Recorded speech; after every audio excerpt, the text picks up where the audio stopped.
ஆலயா cotton trending வேட்டிகள் ஷர்ட்டுகள்.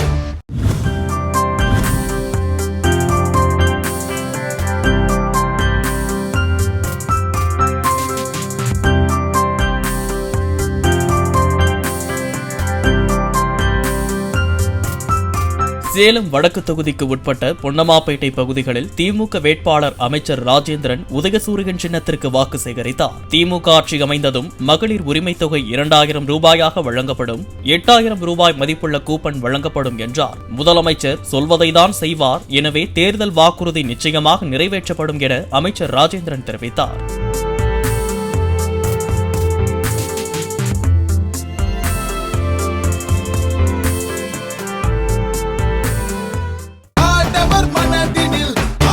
ஆலயா cotton trending வேட்டிகள் ஷர்ட்டுகள்.